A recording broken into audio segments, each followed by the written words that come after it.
Good evening, little Gothlings. Welcome to the Gothic Bohemian Salon.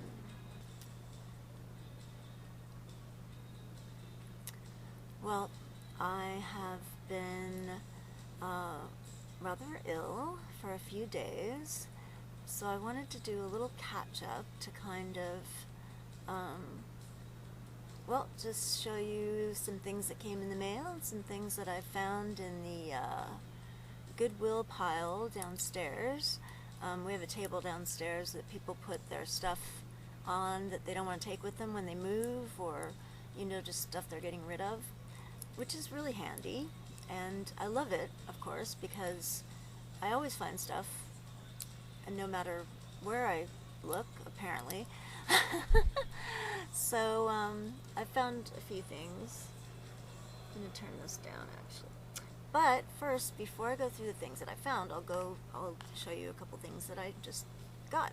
So I lost most of my CDs in a fire in 1990, when was that? 1997 or 98. So I've been slowly trying to replace them. It's taken quite a long time. Luckily, most of the records that I cared about were with me, so I didn't lose those. But my CDs were at the place where the fire happened, so I did lose some of those. So I've been trying to, like I said, get them back. So, Nana, yes, a classic, First and Last and Always, which is playing right now. And this is the CD, so it actually has extra stuff on it, which I'm really excited about. Poison Door, On the Wire, Blood Money, Bury Me Deep, Long Train, and Some Kind of Stranger, early version, whatever that means. So I'm really, really happy about this. Lots of really good stuff there. Then I also got, along the same vein, so to speak, Nana, Floodland, also a fantastic album, classic, and I'm really, really happy about this. This music reminds me of time that I spent in London in the early 90s. Anyway, what else is going on with the finding things? So I also found, this is so cool, I think this is vintage. Can you see at the top? It's got this little bow thing right there, and it's all, looks like it's handmade or something, but it's got that old-fashioned look to it, and it also has the kind of pleats that you find in old-fashioned skirts, and a zipper that is a little bit stuck, so I'm seeing if I can work it by using wax. And I think I need to use some more wax because it's not moving. Yeah, I don't know. Anyway, so that's cute, and maybe will fit me at some point. So I'm kind of excited about that. It's pretty cute. If it doesn't fit me, then it'll fit somebody else, and I'll sell it. And then I picked this up because I thought maybe I could sell it, because I'm still selling things out of my apartment slowly, and it turns out that people want other people's clothes much more than they want mine. So I picked this up.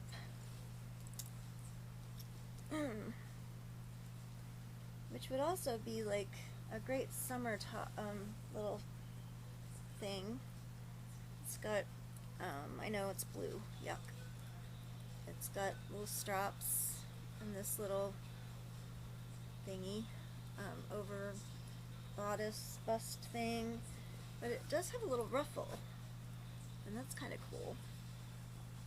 So what I'm thinking is maybe I could make this into a skirt that would fit me, possibly, or something, and dye it another color, like black, maybe. Now when I dye clothes black, in order to dye clothes black, this is the deal.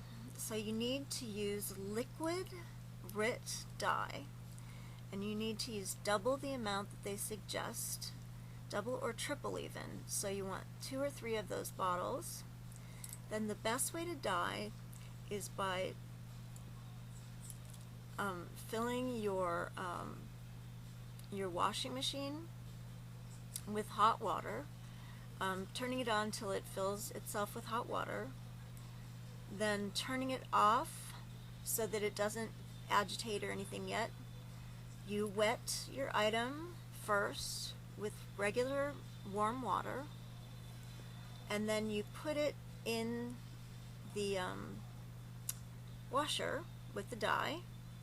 Then you turn on the agitating thing and agitate it a little bit, and then you leave it to sit for half an hour, and then you turn the agitating thing and agitate it a bit, or do it every 15 minutes or every 10 minutes, but do that for a while if you can do that, and with your machine, I mean.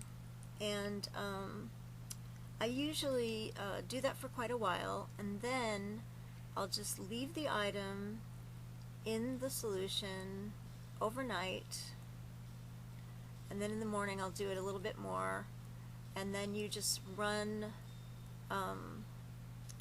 the washing machine like you would normally one time, and then you take your item out, and then you run it once with nothing in it to clean it out, with nothing in it but some detergent to clean it out from the dye, because of course you don't want to leave that in there. That shouldn't hurt your washing machine, by the way.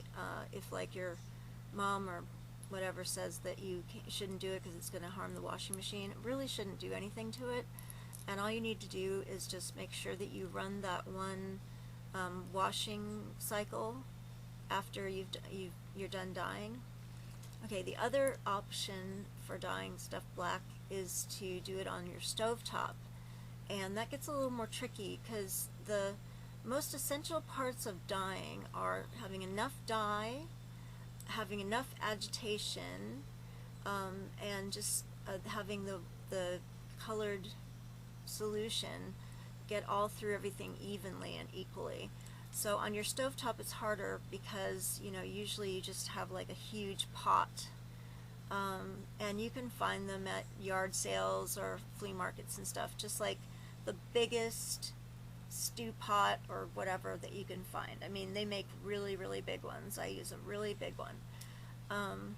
The other thing that you can do to check how it's going to work is go on the inside of your garment, like say here, and then you could cut little snippets of this, just cut a little bit out of there, and test it out in your microwave. So just to see if the fabric will dye at all, and also to see if the stitching will dye too, because sometimes the fabric dyes but the thread doesn't, and that's kind of important to know. And it's important to see what it's going to look like that too. If the stitches don't dye, you can try coloring them in with a black marker. That's a lot of work, but if you want your thing black, you know, it's work that one might want to do. So that's how to dye things black. And the last things, I guess I should say, that I found, I'm trying to find the other one. Okay, I don't know where it is, but it's around in the bed somewhere, but look at these. Ha ha ha! Aren't they pretty? Look at the back. They have this little Oxford detail. Yeah, I know they're beige, but this would be really cute, like if you were doing a schoolmistress look. Could be good. like a rubber schoolmistress. They're by Steve Madden, and they're my size. How does this happen to me? And there's gorgeous, and they're in perfect shape. They have a few little scuffs, and that's it. And those will come right out. Okay, well, that's pretty much, pretty much it. I have gotten over my cold, I think. I feel a lot better, and thank you all so much for your well wishes. I really appreciate it. We still have 7 days or so until the end of the giveaway, until the giveaway deadline, and your answers are getting good. It's going to be really hard to decide. I might have to do some tiebreaker or something. Your comments have been great. I've been really enjoying them, and I'm sorry I haven't been making as many videos. I was really ill for about 3 days, and I was in a lot of pain, so I just couldn't concentrate to make videos. So on the good news front, though, I was able to do a little bit of editing and figure that out a bit. Well, thank you everybody once again for your good well wishes and everything. I really appreciated it. It's very sweet. And well, that's about it. Thank you for tuning in.